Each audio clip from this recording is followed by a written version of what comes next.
Hello guys, आपका स्वागत है हमारे यूट्यूब चैनल में।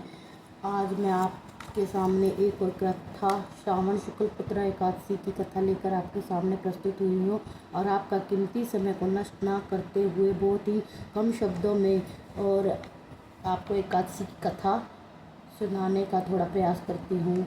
तो कृपया ध्यान से सुनिए, क्योंकि अभी आने वाले समय में पुत्रदा एकादशी आने वाली है, जो श्रावण शुक्ल पक्ष की आखिरी एकादशी है। फिर इसके बाद जो एकादशी आएगी वह एकादशी अजया एकादशी, जो कि भाद्रपद में आती है, वह होगी या लास्ट एकादशी है इस महीने की श्रावण शुक्ल की। तो कृपया ध्यान से सुनिए।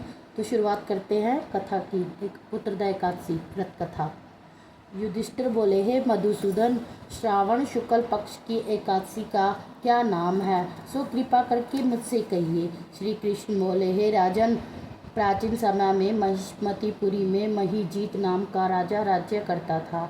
इसके पुत्र नहीं था, इससे उसको राज्य से सुख नहीं मिलता था। बिना पुत्र के इस लोक और परलोक में सुख प्राप्त नहीं होता। पुत्र की प्राप्ति के लिए उपाय करते हुए उस राजा का बहुत समय बीत गया, परंतु पुत्र उत्पन्न नहीं हुआ। अपनी वृद्ध अवस्था देखकर राजा को बहुत चिंता हुई।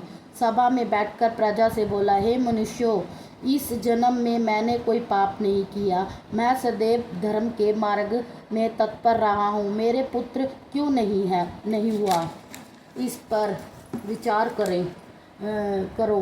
ब्राह्मण और प्रजा इस बात को सुनकर आपस में विचार करके सघन वन में गए। वहाँ घोर तप करते हुए लोमश ऋषि को देखा। उनको देखकर सब प्रसन्न हुए और यथा योग्य नमस्कार किया। उनको देखकर मुनीश्वर बोले, तुम किस लिए आए हो, इसका कारण कहो, मैं आवश्यक तुम्हारा हित करूँगा। हम सरीखे मनुष्य का जन्म परोपकार के लिए ही हुआ है, इसमें संशय नहीं है।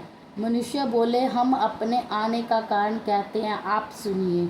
हम संदेह निवारण करने को आपके पास आए हैं। महीजीत नाम का राजा पुत्रहीन है। हे ब्राह्मण, हम उनकी प्रजा हैं। उनको बिना पुत्र के देखकर उनके दुख से हम भी दुखी हैं। सो दृढ़ विचार करके हम तप करने को यहाँ आए हैं। हे द्विजतोत्तम, उनके भाग्य से ही हमको आपका दर्शन हो गया है। बड़ों के दर्शन से ही मनुष्य का कार्य सिद्ध हो जाता है। हे मुनि, ऐसा उपदेश दीजिए जिससे राजा के पुत्र हो। उस राजा के पहले जन्म का वृत्तांत ध्यान करके मुनि बोले, पहले जन्म में यह निर्धन और क्रूरता के कर्म करने वाला वैश्य था। एक गांव से दूसरे गांव में जाकर व्यापार करता था। एक समय ज्येष्ठ मास के शुक्ल पक्ष में द्वादशी के दिन मध्याह्न के समय गांव की सीमा पर प्यास से व्याकुल हो गया। वहां सुंदर जलाशय को देखकर जल पीने का विचार किया। वहां हाल ही ब्याई गौ बछड़े समेत जल पीने को आई। उस वैश्य ने जल पीती हुई गौ को हटाकर जल पिया। उसी पाप से राजा पुत्रहीन हुआ। वे मनुष्य बोले, हे मुनि, पुराणों में सुना जाता है कि पुण्य के प्रभाव से पाप दूर हो जाते हैं, इसलिए पुण्य का उपदेश दीजिए जिससे पाप का नाश हो और आपकी कृपा से इनके पुत्र हो। लोमश ऋषि बोले, श्रावण शुक्ल पक्ष में पुत्रदा नाम की एकादशी प्रसिद्ध है। उसका व्रत विधि पूर्वक करो, रात्रि में जागरण करो, उसका निर्मल पुण्य राजा को दे दो। ऐसा करने से निश्चय ही राजा के पुत्र होगा। लोमश ऋषि के वचन को सुनकर और उनके प्रणाम करके अपने घर को चले गए। श्रावण आने पर सब लोगों ने राजा सहित श्रद्धा पूर्वक व्रत किया। द्वादशी के दिन अपना पुण्य राजा को दे दिया। पुण्य के देते ही रानी के गर्भ धारण किया। प्रसव का समय आने पर सुंदर पुत्र उत्पन्न हुआ, नृप श्रेष्ठ।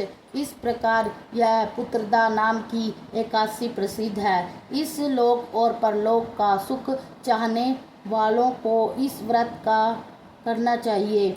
यहाँ पुत्र का सुख पाकर अंत में स्वर्ग को जाते हैं। बोलो कृष्ण भगवान की जय।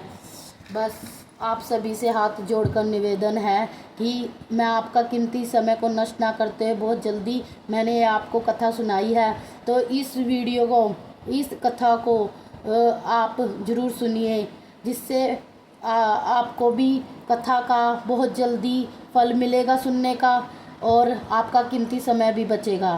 धन्यवाद। और ऐसे ही मेरी वीडियो को लाइक शेयर सब्सक्राइब जरूर कीजिए। धन्यवाद। बोलो विष्णु भगवान की जय।